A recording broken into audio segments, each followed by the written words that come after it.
Уже традиционно в Международный день снежного барса студенты БГУ проводят флешмоб, призывая кыргызстанцев сохранить обитателя гор – ирбиса. В этот раз к ребятам присоединились студенты из Национального и Аграрного университетов. Мероприятие, посвященное сохранению и приумножению популяции снежного барса, здесь начали проводить 5 лет назад, когда, собственно, и был проведен глобальный форум, на котором представители 12 государств решили, что у редкого представителя семейства кошачьих должен появиться свой день в календаре.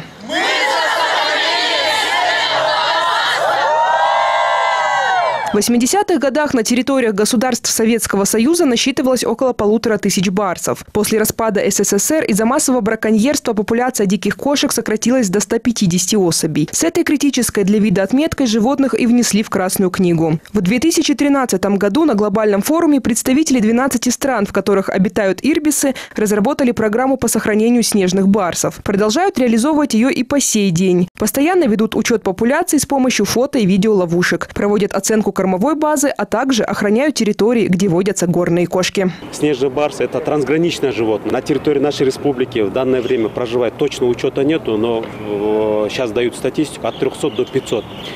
Точно посчитать, мы сейчас устанавливаем фотоловушки по всей территории нашей республики и сейчас ведем учет. Но в среднем эта цифра разнится от между 300 и 500, и эти цифры также дают и биолого-почвенный институт, эту цифру дают и сотрудники госагентства.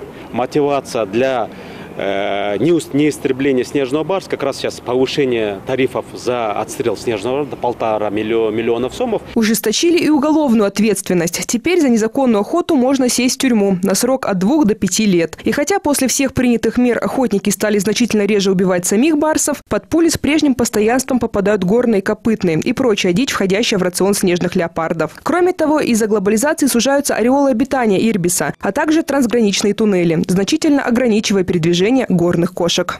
Странная ситуация складывается. Одной рукой мы сохраняем барса, другой рукой мы, так сказать, его кормовую базу убираем. Поэтому мы предлагаем на обсуждение на сайте Джоркинеша висел законопроект, вызвал большой интерес в обществе. Сейчас мы готовим ее первому чтению на заседании парламента. И это мораторий на 10 лет сохранения его кормовой базы. То есть от чего ему нужно гибнуть снежный барс? Ему нечего есть, он спускается ниже. Его уровень это от 4 до 6 тысяч метров. Вот на такой высоте он обычно обитает. Но в силу того, что там кормовая база все убегает, исчезает, отстреливается, она должна ниже спускаться. Экологи надеются, что с помощью такого закона удастся сохранить не только снежных барсов, но и баранов Марко Поло и козерогов. Слушания назначены на 26 октября. Отметим, что в марте 2017 года депутаты уже отклонили законопроект о введении моратория до 2025 года на отстрел животных, занесенных в Красную книгу.